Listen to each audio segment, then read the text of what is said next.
नमस्कार साथियों, आइए ड्रीम मंत्रा पर आपका स्वागत है। हम आपके लिए लेकर आए हैं हिंदी वर्णमाला की 5 क्लास, जो कि आपके एग्जाम की दृष्टि से बहुत महत्वपूर्ण है। जैसे कि यूपीपीसीएस, आरओ, एआरओ, लेखपाल, क्लर्क, यूपी पैट और यूपी टीजीटी, पीजीटी, ठीक, वीडियो आदि एग्जाम के लिए यह क्लास आपके लिए रामबाण साबित होगी। और ये आपकी जो आज की क्लास है, इसमें वर्णमाला की जो मैंने कितनी क्लासें कराई है, 4 क्लासें मैं आपको करा चुका हूँ। ये अंतिम क्लास है, इसमें हम वर्णमाला समाप्त कर देंगे। उसके बाद हम अगले टॉपिक पर चलेंगे, ठीक। और मैं आपसे साथी यही कहना चाहूँगा, आपने देखा होगा कि बहुत से जो बच्चे होते हैं, जो तैयारी करने वाले होते हैं, ठीक है, जो तैयारी करना चाहते हैं लेकिन वो तैयारी नहीं कर पाते। क्यों? क्योंकि उनकी आर्थिक स्थिति बहुत कमजोर होती है। लेकिन आप अपने आप को देखिए, आप तैयारी कर रहे हैं तो ये मौका आप गंवाना मत, इसको मतलब जाने मत देना, अपनी पूरी जान लगा देना। मैंने आपको बोला था, अगर आपको खाने की थाली भी बेचनी पड़ जाए तो उसको भी बेच देना, हाथ पर रख के खा लेना, लेकिन जॉब लेके जरूर दिखाना। ये वर्दी जरूर होनी चाहिए आपके जिस्म पे, ठीक। अगर वर्दी नहीं मिलती है तो कुछ कहीं और विभाग में जॉब लेके जरूर दिखाना, छोड़ना मत, ठीक। और कंधों पर सितारे के सपने भी जरूर सजाना अपने। अगर जब मोहल्ले में या गांव में निकलोगे तो बस समझ लो हर कोई सैल्यूट मारेगा, तब देखना आपकी इमेज क्या होगी। जब फलाने का रियाज साहब यही बोलेंगे लोग, और ये नहीं देखेंगे आपने कितनी मेहनत करी थी। बहुत मेहनत लगती जॉब को लेने में, बस लगे रहिए, निरंतर अभ्यास पर डटे रहिए। मैं गारंटी दे रहा हूँ आपके कदमों में एक न एक दिन जॉब आपके कदमों में होगी, ज्वाइनिंग लेटर आपके हाथ में होगा। फिर देखना आप कि हाँ किसी ने कुछ बात बोली थी, लेकिन बस मेहनत से लगे रहिए। मैंने आपको बताया है, जो हम दिमाग में बार बार सोचते हैं वो 100% पूरा होता है, लेकिन क्या उसके अकॉर्डिंग हमें क्या करना पड़ेगा? मेहनत करनी पड़ेगी, उसी लेवल पर हमें तैयारी करनी पड़ेगी। बस क्या है, एक निरंतर अभ्यास की जरूरत है, एक बोलते क्या, एकाग्रता की जरूरत है आपको, ठीक। अपने दिमाग में बार बार कोई दोहराइए और पढ़ते रहिए, मेहनत करते रहिए, और पेपर की खोपड़ी में छेद करते रहिए और पेपर की खोपड़ी फोड़ते रहिए। सिलेक्शन आपके हाथ में होगा, मैं गारंटी दे रहा हूँ, ठीक। उससे पहले आपके लिए एक मोटिवेशनल शायरी जो को आपको ऊर्जावान बनाएगी। मुश्किलों से भाग जाना आसान होता है, हर पहलू जिंदगी का इम्तिहान होता है। डरने वालों को मिलता नहीं कुछ जिंदगी में, लड़ने वालों के कदमों में जहान होता है। बिल्कुल सही बात है। जब लड़ोगे नहीं तो कैसे पता लगेगा? जब लड़ोगे तो पता लगेगा, और लड़ने के बाद में जीतोगे पढ़ाई से, तब तो आपके कदमों में क्या होगा? जहान होगा। सब तरफ खुशी ही खुशी होंगी, और पड़ोसी के आगे डीजे भी बज रहा होगा, जो कि सबसे बड़ी आप समझ गए होंगे। चलिए आइए देखिए, आज का क्वेश्चन है हमारा, प्रकृति या स्वभाव के आधार पर स्वर के भेद। प्रकृति या स्वभाव के आधार पर जो स्वर के भेद होते हैं वो कितने होते हैं? 2 भेद होते हैं। कौन कौन से होते हैं? एक तो अनुनासिक या सानुनासिक स्वर, मतलब अनुनासिक कह दो या सानुनासिक स्वर कह दो। एग्जामिनर या तो अनुनासिक स्वर पूछ लेगा आपसे या सानुनासिक स्वर, ठीक है। अब ये होते कौन कौन से हैं? एक तो होता है आपका चंद्र बिंदु आ, चंद्र बिंदु बड़ा आ,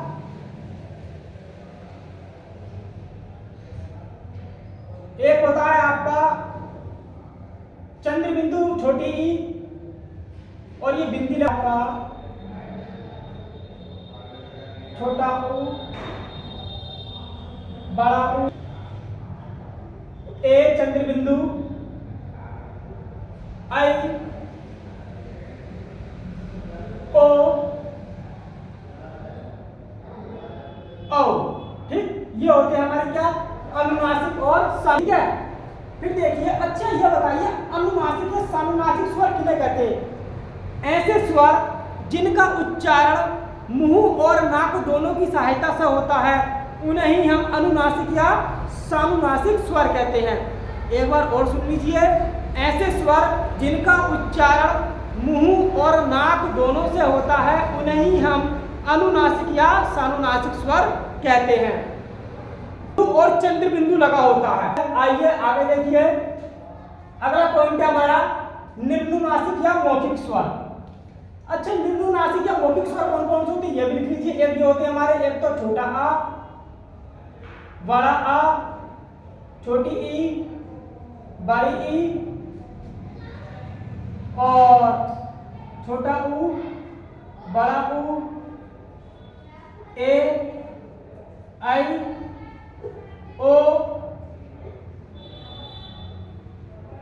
औ, और एक होता है हमारा ये औ। ठीक, ये होते हैं हमारे औ। ये होते हैं हमारे निम्नुनासिक या मौखिक स्वर। अच्छा, अब सवाल ये बनता है निम्नुनासिक या मौखिक स्वर कहते किन्हें हैं? वे स्वर जिनका उच्चारण केवल मुंह के माध्यम से होता है उन्हें ही हम क्या कहते हैं?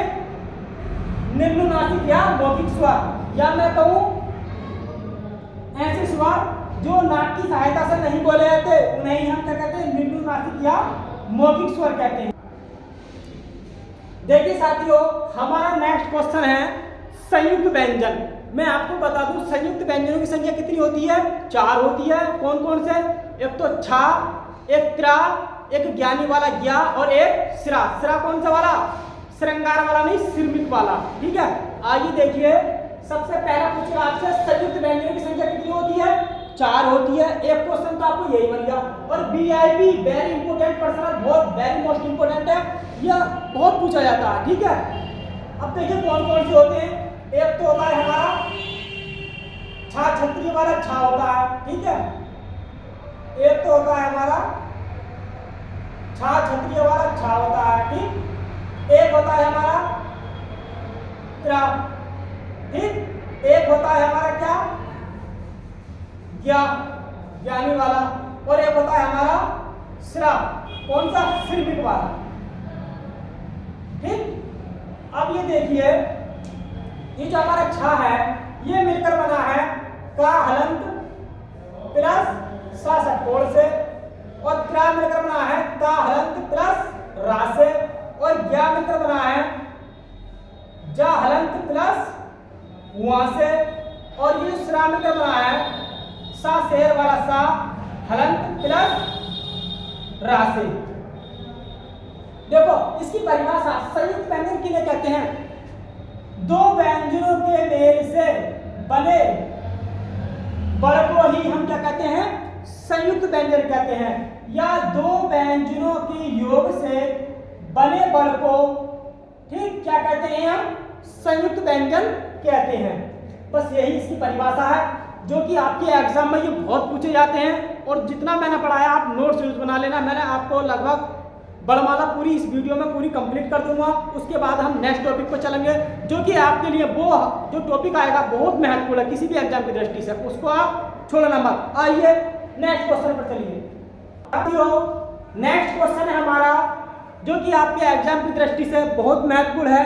नेक्स्ट क्वेश्चन है हमारे कुछ व्यंजन है जिनका कहां से किसका स्थान उच्चारण होता है। ठीक है, बत्सर्य व्यंजन हमारे कौन कौन से होते हैं? ना, रा, ला, सा।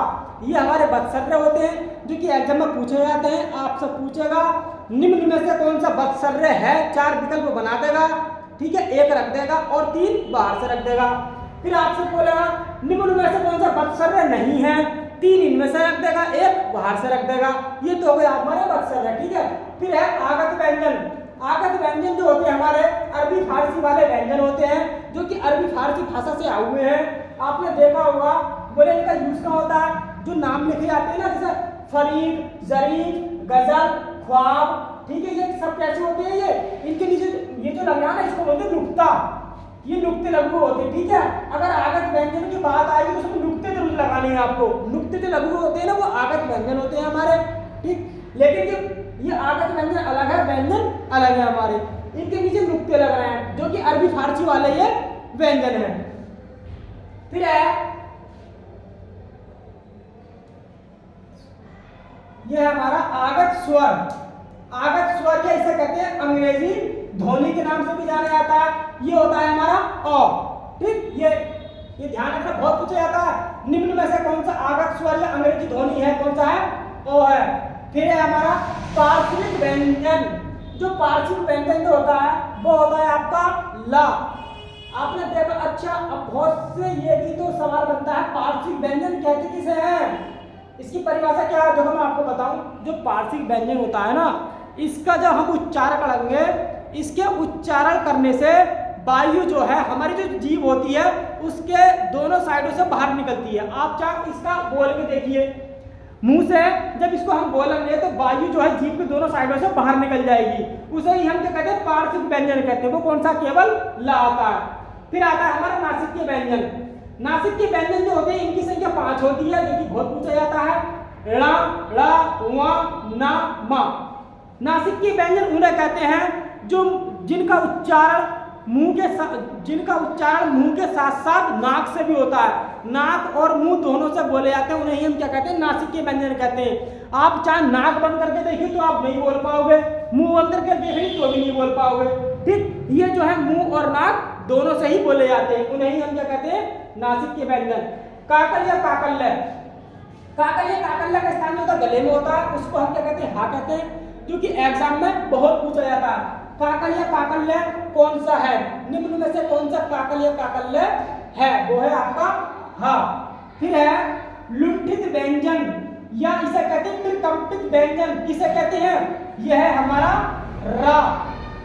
ठीक, अब यह लुंठित व्यंजन या त्रिकंपित व्यंजन, मतलब ऐसा व्यंजन जिसके उच्चारण में जीभ में कंपन होता है, उसे ही हम क्या कहते हैं, लुंठित व्यंजन कहते हैं या फिर कंपित व्यंजन कहते हैं। आप चाहे बोल के देख लीजिए, आपकी जीभ में और मुंह में क्या होगा, कंपन होगा बहुत तेजी से, उसे ही हम लुंठित व्यंजन कहते हैं। आगे चलिए देखिए, आइए साथियों आगे देखिए, आगे है हमारा क्वेश्चन है अर्धस्वर। ये बहुत पूछे जाते हैं, ये भी हमारे जो आपके अर्धस्वर होते हैं, ये होता है हमारे या और वा। ठीक है, इन्हें हम अंतस्थ व्यंजन भी कहते हैं। क्या कहते हैं हम, अंतस्थ व्यंजन भी कहते हैं। क्यों कहते हैं अंतस्थ व्यंजन, क्योंकि ये भाई अंतस्थ परिवार से लागू हैं, जो हमारे अंतस्थ व्यंजन होते हैं 4 या, रा, ला, बस।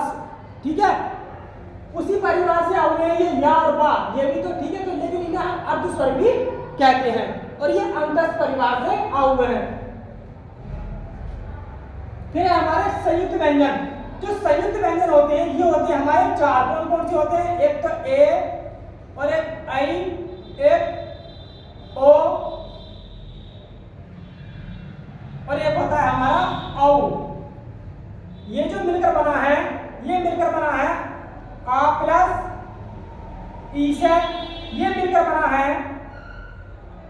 आ प्लस ए से, ये मिलकर बना है आ प्लस ऊ से, ये मिलकर बना है आ प्लस ओ से।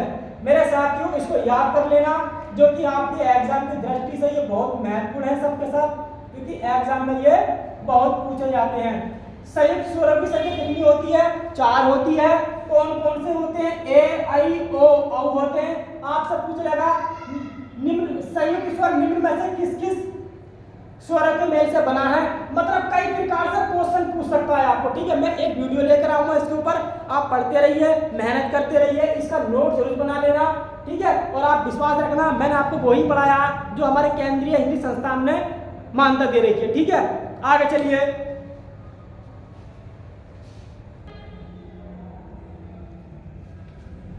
देखिए मेरे प्यारे साथियों, ये जो अगला क्वेश्चन है बहुत महत्वपूर्ण है। यहाँ से जितने भी हमारे व्यंजन के स्वर बच रहे हैं उनके 4 स्थान इसमें आ जाएंगे। जैसे कि ए का है विसर्ग, एक बार सुन लीजिए, ए का है विसर्ग कंठराम, इचियस भी है तालुराम, ऋषि ट्रस जानो मूर्धा जी, लेतस पुकारो दंतराम, उप आते ओष्ठ में, केवल व दंतोष्ठ में, नासिक से पंचम अक्षर चिन्ह रखो प्रकोष्ठ में। मतलब ये है ए का है और विसर्ग का जो उच्चारण स्थान है वो क्या है, कंठ है।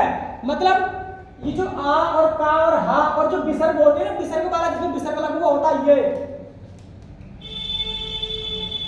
इसका जो उच्चारण स्थान है वो कहां से बोला जाता है, कंठ से बोला जाता है। ठीक है, फिर है ई, चा, या, सा, इसका जो उच्चारण स्थान होता है वो कहां होता है, तालु होता है।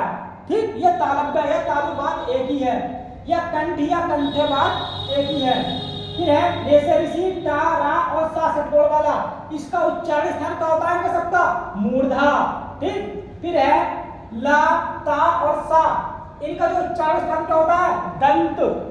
ठीक, फिर है आपका ऊ और पा का उच्चारण स्थान क्या होता है, ओष्ठ या होठ। फिर है वा का उच्चारण स्थान क्या होता है, दंतोष्ट। ये बहुत पूछा जाता है, बहुत पूछा जाता है। निम्न में से कौन सा दंतोष्ट है? केवल बा दंतोष्ट है। दंत मतलब दांतों से और होठों के दोनों को उच्चारण से कौन सा बोला जाता है? वाह वाह। फिर है मैं नासिक दंतोष्ट में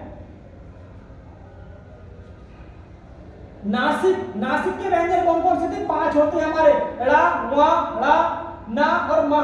ठीक, मैंने आपको बता दिया नासिक के व्यंजन से पंचम अक्षर और चिन्ह रखो त्रिकोष्ठ में। चिन्ह काय में आते हैं? हमारे त्रिकोष्ठ में। आपसे पूछ लेगा चिन्ह काय में आते हैं? त्रिकोष्ठ में। तो साथियों आज के लिए इतना ही। लगे रहिए, मेहनत पे लगे रहिए, डटे रहिए और निरंतर अभ्यास करते रहिए और पेपर की खोपड़ी में छोए करते रहिए और की खोपड़ी भी फोड़ते रहिए। एक ना एक दिन मंजिल आपको अवश्य मिलेगी। और कमेंट बॉक्स में कमेंट करिए दोस्तों। और ये अपने अपने जो साथी हैं उनको जरूर चैनल को शेयर कर देना, ठीक है? उनके पास शेयर कर देना और सब्सक्राइब कर लेना और कमेंट बॉक्स में कमेंट करिए। अगर कोई गलती हो गई हो तो मैं क्षमा चाहता हूँ, बस कम लिख लेना, ठीक है? कम समय लगता है। जो मैंने कराया था काल या मात्रा के आधार पर स्वर, उसमें जो पहली लाइन है उसमें मैंने अधिक लिख दिया, उसमें अधिक की जगह कम कर लेना। इसमें हर्ष स्वर या लघु स्वर में नीचे वाली लाइन में उससे। बस चलिए, बाकी कल मिलते हैं।